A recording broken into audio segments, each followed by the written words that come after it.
This tour is like the first tour that I've like had songs that I don't play an instrument on, and so I have moments where like I don't have a guitar strapped around my neck and between me and the audience, and it's like so different to like, what do I do now with my hands? Have you seen Talladega Nights where like Will Ferrell's like, I feel like that literally every night, but it's also liberating. So I'm like, I can dance around and like hold the mic like this, and pretend I'm, Kanye or something.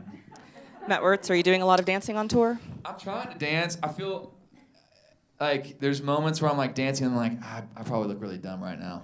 But yeah, I need to get like a wireless mic so I can have like full range because I really want to like express myself in dance. But right now, I'm wired, so it's minimal dancing.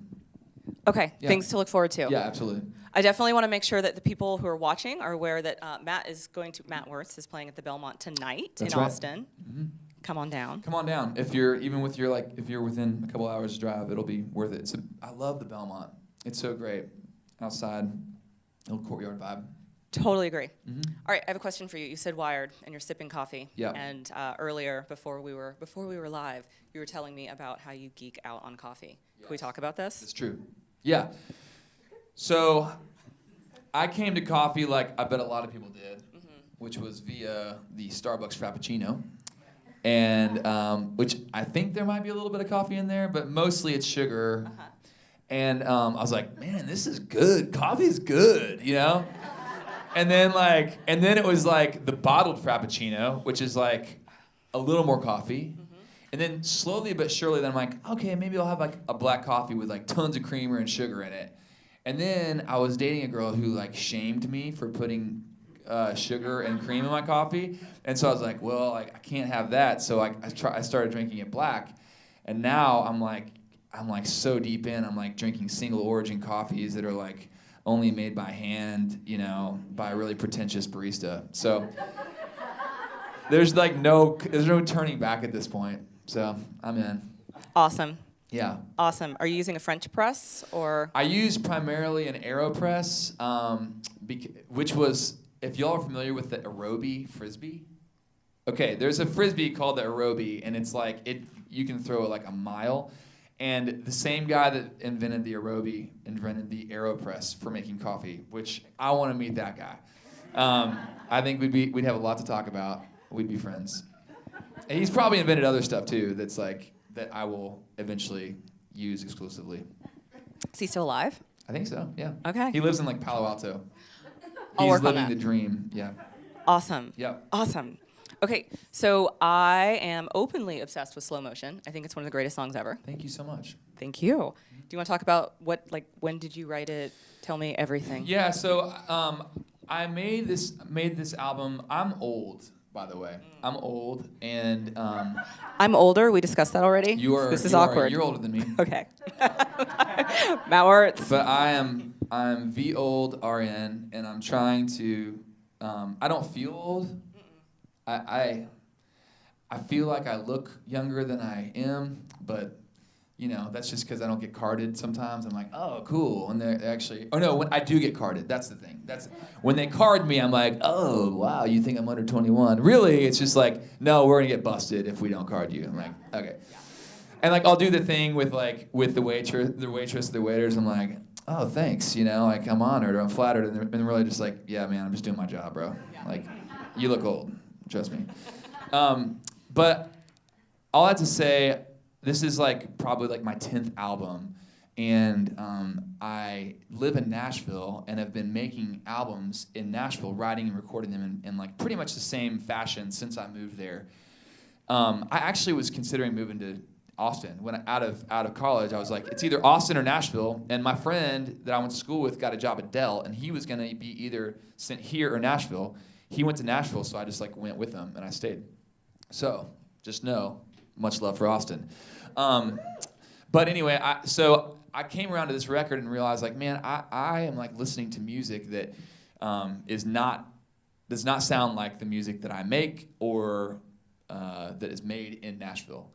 So I went to LA and I kind of was there for probably 3 or 4 months in 2015, and I just met new people, and I wanted to kind of like simulate the effect that it had on the first album that I made in Nashville, because something that, like, if any of y'all are creative people, something about like just kind of like getting you out of your comfort zone really does a lot to like jar creativity, you know? And so I went to a new location, and I had to meet all new people, and I had to put myself in situations like songwriting wise that were like uncomfortable for me. Everybody writes naked there in LA. It was very uncomfortable. Wait, seriously? That's not true. No. No, it's just like, you know, I don't know, I'm a creature of comfort and habit, and so it was like I needed to like get into rooms with people that like I had to kind of prove myself to. And so anyway, I did that. Long story short, and then I came back to Nashville, and my buddy Dave Barnes, who I've been friends with, making music with for years, was like, we should write. There's this guy, Jordan Reynolds, I've been writing with. He's awesome. And he's like, you know, producing really cool tracks and stuff. I'm like, all right, cool. We got together in Nashville. Guess what song we freaking wrote? Slow Motion. Slow Motion. Yes. So after all this time in LA, I come back to Nashville and write Slow Motion. So I don't know. I mean, maybe I don't have to go to LA anymore. Maybe not. I Yeah. feel like life happens that way sometimes. I know, but it was cool. It was kind of a full circle moment. I felt like I learned a lot from being in Los Angeles, and was able to bring that back into the writing dynamic in Nashville, and it like made something different than if I'd never gone. Totally. Yeah, which is how it will be, you know, as I write. Personal journey, quest. Absolutely. Yeah. Okay.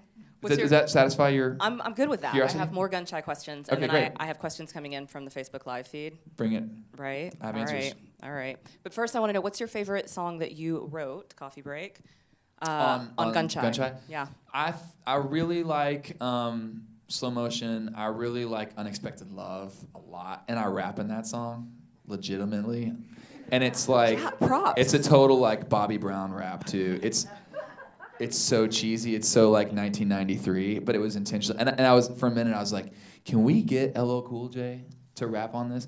Because it would have completed my life, but I just don't have enough pull currently to get LL on there. But one of these days, after he hosts the VMAs again, we can like, hey man, you know, hop in. I'm excited you said currently. Good job. Yeah. Then for the next one. It's gonna happen. Me and LL are gonna collaborate. Okay, first Facebook question. Yep. Where are you most excited to perform on this tour? Oh man. Trick question, clearly. Okay, so really the answer is, I mean, it's not necessarily like a geographic location. It's just like wherever people are like just pumped to be there. You know, they're like, it's crazy how we play pretty much the same. Like, spoiler alert, we play pretty much the same songs every night, and you know, it changes because of the people that are there, and how engaged people are, and like how like ready they are to have a good time. So I'm like legitimately like, I want to play wherever people are like excited to be there and like singing along and dancing, and you know, it's like sometimes you get to a place and you're like, do we need to like create an instruction manual for like concert going? Like, this is what you do. Looks like all of y'all, this is your first concert. Do we need to maybe have a little dry run here? I think now's the time. What are the top 3 things people should be doing at concerts? People should be dancing and singing and packed to as close as they can, and like, I don't know, clapping after you're done. Clapping's a It's good the one. little things, you guys. It really is. Nice. Yeah. Okay.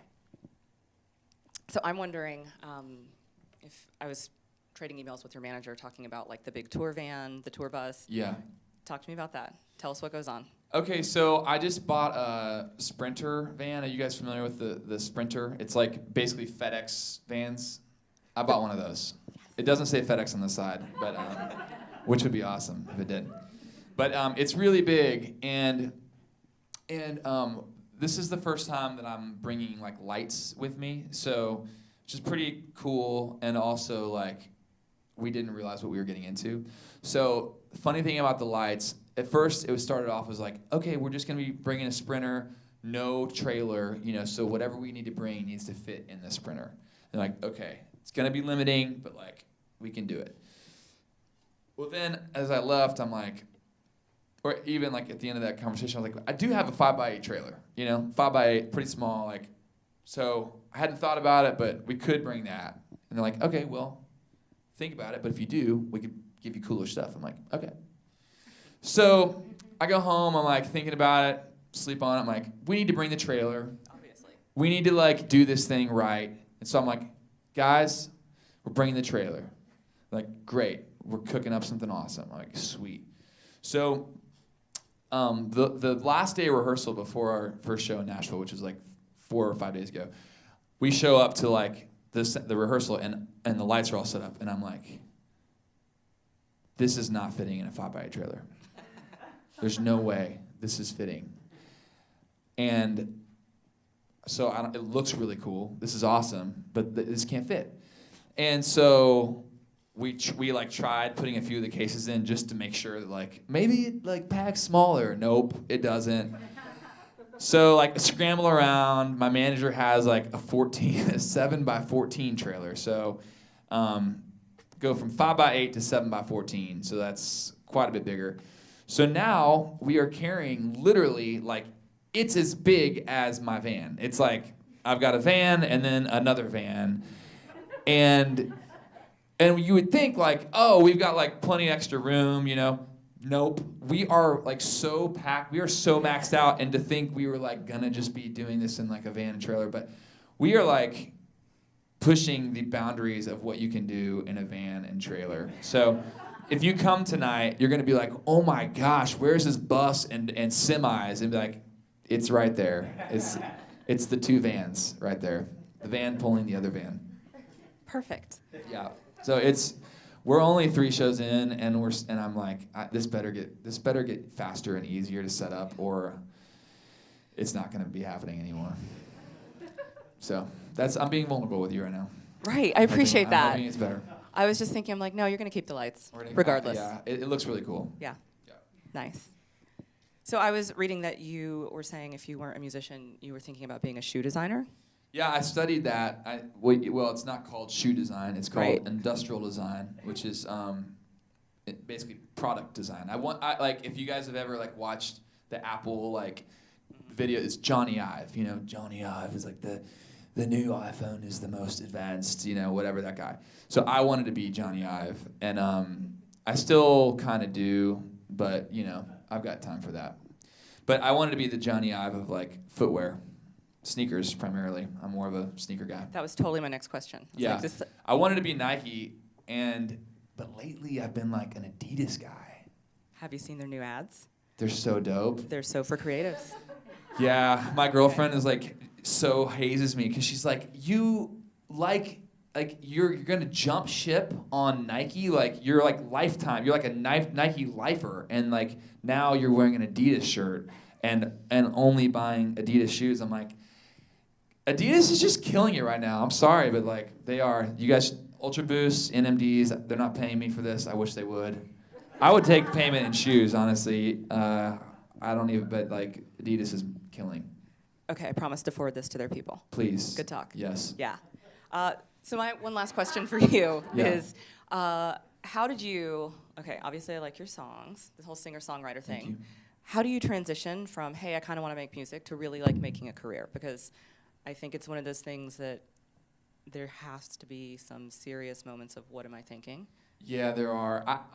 Everybody's different. Sure. And like that's the thing that's tough is I think like we always want as people we want to like be able to